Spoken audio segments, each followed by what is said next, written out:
Alright, I'm Jesse Andringa. I'm doing sports mentality. I'm going to show you a quick link to some of the best mogul skiers in the world.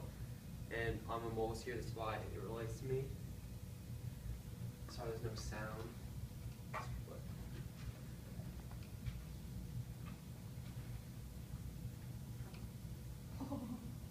I would break my ankle for sure right now.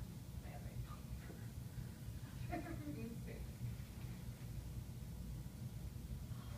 I could totally. It looks like they're like on springs or something. Jesse, do you do that? Do you race people? Yeah. Do you do the crazy flip thing? Yeah. That's insane. Oh my god. Alright. Wait, who's okay? Alright, that was the guy in the red. Blue guy. No, blue guy won. I'm positive. Because I was rooting for red and then he lost.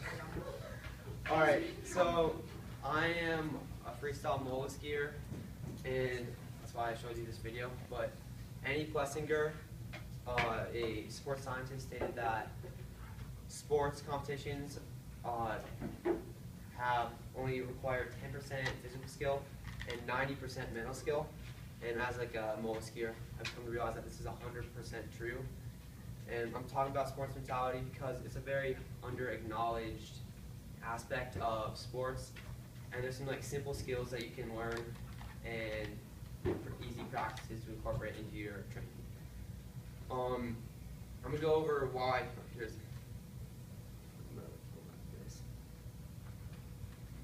Alright, so why physical ability is important. Strength is one of the main aspects of physical ability, and it can give you an edge on your components. It'll help you stay away from injury, and also like physical abilities, endurance, and stamina, which helps you compete at a high level for a long period of time. And while this is important, it's also very important to have the mental aspect of sports, because without it, you're missing on this huge gap of your ability, and your mental ability gives you composure and confidence, and helps you get stability in results, and keeps you performing at a high level. So what are these mental skills? There are 5 mental skills that are most important, according to Jack J. Like was a PhD in sports science. Number 1, maintaining a positive attitude. Number 2, maintaining a high level of self-motivation. 3, balancing intensity. 4, maintaining concentration. And 5, having confidence. Alright, now I'm going to go over why or what these are. Maintaining a positive attitude is looking upon failure with a positive, a good attitude, not looking at it as like a mistake or something bad, but taking it as a chance to improve and a chance to strengthen your weaker side or your weaker aspect of the sport. It's not using negative language like I suck, I'm not any good, I'll never be any good. It's using positive things to reinforce your confidence and everything. And Netherlands' Sven Kramer, who was a speed skater in the Vancouver 2010 Olympics, he disqualified in his 10,000 meter race or speed skate and then later he talked to his coach and said that before the race he couldn't get out of that thought out of his mind of like, what if I don't win, or I might not be as good as everybody else. And he says that that's the main reason why he disqualified. The second one, maintaining a high level of self-motivation, is being able to push through the hard times when you find like an obstacle and you might want to give up, you might want to quit, or just stop doing it. You have to be able to push through it and have self-motivation by seeing through and seeing those goals at the end and keep trying. Balancing intensity is finding the right intensity to compete at. Because if you're too intense, you might go too hard and make mistakes, or might result in injury. And being not intense enough or being too mellow may result in not playing at your highest level of ability. Maintaining concentration is being able to stay focused in the time of need, and if you lose concentration or get distracted, being able to jump right back into that concentration and focus to compete well. And having confidence is just being able to know that every time you go down that run, every time you go for a catch or like a pass, you'll succeed and you'll get 100%, and you know in your mind that that will happen. Oh, and self-motivation is the initiative to undertake or continue a task or activity without another's prodding or supervision. So ways to improve on this. There's 3 ones that I practice the most or focus on the most. It is visualization, music, and rest.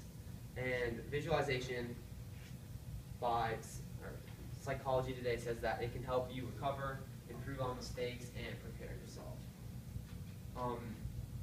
Visualization is using visualizing in your mind and imagining one of your skills or runs, and it'll help you improve. And before I compete in a ski competition, I take 5 minutes out and visualize my run 3 times, just to get me in confidence and get me in the right composure, and just prepares me for my competition. Annie Isaac, who's a sports scientist, did research. She took a group of 80 athletes and just did normal training, and then took another group of 80 athletes and did the exact same training, but after each day they did 5 minutes of visualization. And after several weeks of this, she noticed that not only does mental imagery seem to enhance athletic performance, but has also been shown to enhance intrinsic motivation as well. And there are some easy steps and easy practices to help you use visualization.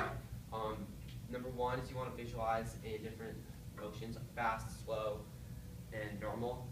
2 is visualize from different perspectives, as you visualize from your own perspective, maybe a judge's or official's perspective, or a competitor's. And then the 3rd one is visualizing with all your senses. And this will help you create the most realistic visualization in your mind and make your body and mind actually believe that it's happening, and it will gain muscle memory and it will gain confidence with that once you've done it. 2 is rest, or is music. Music, even though pretty simple, is very important. It actually differs a lot for a sport, because in skiing, I use headphones when I compete, so I can listen to them and stay focused. In a soccer game or a football game, you're not allowed to, just because it's against the rules. But it's very important to be able to use music to get in the right intensity and get in the right composure. For example, if I'm listening to Justin Bieber before a ski run, I might not be the most intense, or I might be feeling a little more estrogen than I want to be. But if I'm listening to some hard rock, I might be too pumped up and go too hard and fall in my run. The next one is sleep. And sleep is a very simple but very important one, because sleep makes you feel good, it helps you stay away from injuries, and helps you compete at your highest level. Harvard Medical School states that poor, inadequate sleep can cause irritability and stress, while healthy sleep can enhance the well-being. And you're supposed to get 8 hours of sleep. I bet most of you guys know that, but it's very important to keep you alert and awake and your muscles stimulating as fast as possible. And without the adequate sleep, that will not happen, and you will not be competing at your highest level. Oh, yeah. As I showed you in the first video, some of the 2 top best moto skiers in the world would not be able to go down that icy mobile field at 30 miles an hour and hit those jumps doing flips and twists if they did not do hours of mental preparation. And it's very simple, it's well under acknowledged, and very simple and easy to incorporate into your training. And even though I just talked about how it can help you in sports, it actually carries over a lot into your daily life. For example, it can help you in job interviews, dates, tests and exams, and I hope, like, even though you might only remember 10% of this speech, I hope you incorporate it into 90% of your life.